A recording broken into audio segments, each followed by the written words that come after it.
Hey guys and welcome to my YouTube channel. दोस्तों, जब भी आप लोग गोवा के नाम सुनते होंगे तो आपके मन में आता होगा पार्टीज के बारे में, बीचेस के बारे में, और अगर आप कुछ ज़्यादा ही ढर के इंसान हो तो आपको याद आता होगा विदेशी लड़कियों के बारे में। बट मैं आज बात करने वाला हूँ गोवा के एक और काफ़ी खूबसूरत और इंटरटेनिंग फैक्टर के बारे में, जो है वहाँ के कसिनोज।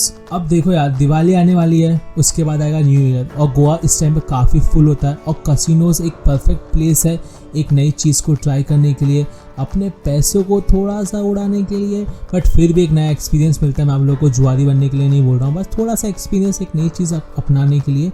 तो आज की इस वीडियो में मैं आपको बताऊंगा ऐसी 5 चीज़ें जो आपको कसिनो जाने से पहले ध्यान रखनी चाहिए। आजकल है ना, बच्चा IIT और नीट करते हैं, एंटरटेनमेंट के लिए अपना साल बर्बाद करते हैं। एटलीस्ट आप एंटरटेनमेंट के लिए अपने थोड़े से पैसे तो बर्बाद कर सकते हैं, और क्या पता आप थोड़े कमा मिले तो विन विन है आपके लिए। चलिए शुरू करते हैं इस वीडियो को। पहला जो पॉइंट है वो है गोवा के कसिनोज को लेके, कि देखो पहली बात तो ये कि इंडिया में ज़्यादा कसिनो अलाउड नहीं है किसी भी स्टेट्स में। तो गोवा एक उन स्टेट्स में से एक है जहाँ पे कसिनो अलाउ है, गैम्बलिंग कर सकते हैं। बस एक चीज़ आपको ध्यान रखनी है यहाँ पे जो सबसे इम्पॉर्टेंट है, गवर्नमेंट का एक ऑब्लिगेट लॉ है जिसके चलते आपको एक रिसिप्ट लेनी पड़ती है, जिसको लेवी रिसिप्ट बोलते हैं। ये 700 इंडियन रुपीज़ की आती है। और एक अच्छी बात यह है कि इस रिसिप्ट को लेके आपको अलग से जगह कहीं जाना नहीं पड़ेगा इसको लेने के लिए। जब आप कसिनो को जो पैकेज लेंगे आपको उसी के अंदर ये इंक्लूडेड मिलेगी। सेकंड पॉइंट है गोवा में गैम्बलिंग करने की एज को लेके। अगर आप 21 से कम के हैं तो आप गोवा में गैम्बलिंग नहीं कर सकते हैं लीगली, आपको 21 का एटलीस्ट होना पड़ेगा। बट अगर आप 18 से 21 के बीच में हैं तो आप वहाँ के बार पब्स में जा सकते हैं, बट गैम्बलिंग करने के लिए आपको लीगली 21 का होना पड़ेगा। थर्ड पॉइंट स्मोकर्स के लिए। दोस्तों, अगर आप स्मोक करते हैं, आप कसिनो में स्मोक करना चाहते हैं यानी उनकी शिप पे, तो आप एक्चुअली पहले पूछ लें कि वहाँ पे स्मोकिंग के लिए अलग से एरिया है कि नहीं है, क्योंकि काफ़ी सारे कसिनो में ये प्रोहिबिटेड है, यानी सिर्फ या तो आपको मना कर दिया जाएगा, नहीं तो आपको VIP सेक्शन का कार्ड लेना पड़ेगा, एंट्री उसमें ही आप स्मोक कर सकते हैं।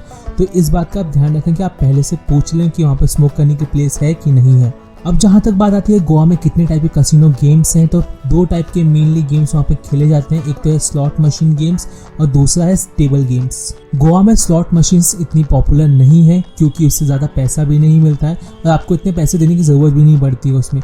साथ ही साथ अगर आप डेल्टिन रॉयल में कसिनो में जा रहे हैं तो वहाँ की जो मॉडर्न स्लॉट मशीन्स है आपको उसमें से डायरेक्टली टिकट्स मिलेंगे, जो उसको आप एक्सचेंज करा सकते हैं मनी के बदले। गोवा में जो टेबल्स गेम्स खेले जाते हैं कसिनोज में, उसकी जो एक मिनिमम बेट चालू होती है वो होती है 50 रुपीज़ से, जो कि रूलेट में खेले जाते हैं। देन उसके बाद आप इस चीज़ को ब्लैक जैक में खेल सकते हैं, मनी व्हील पे खेल सकते हैं। 100 रुपये से आप इसको चालू कर सकते हैं।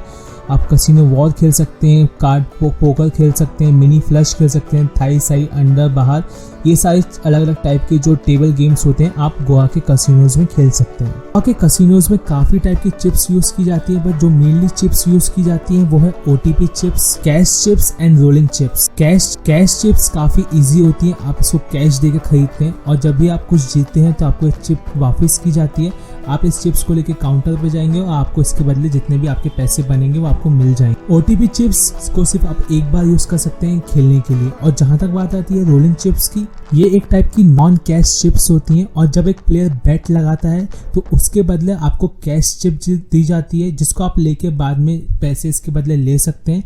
मोस्टली जो रोलिंग चिप्स होती है वो यूज़ की जाती हैं उन लोगों के लिए जो ज़्यादा बैट पे खेलते हैं, ज़्यादा मनी लगाते हैं टेबल पे। ये कुछ बेसिक बातें थी गोवा के कसिनोज को लेके। अगर आपको इस टाइप की वीडियोस और चाहिए तो प्लीज़ मुझे कमेंट बॉक्स में बताएं। अगर आपको वीडियो अच्छा लगे तो वीडियो को लाइक करना, चैनल को सब्सक्राइब करना।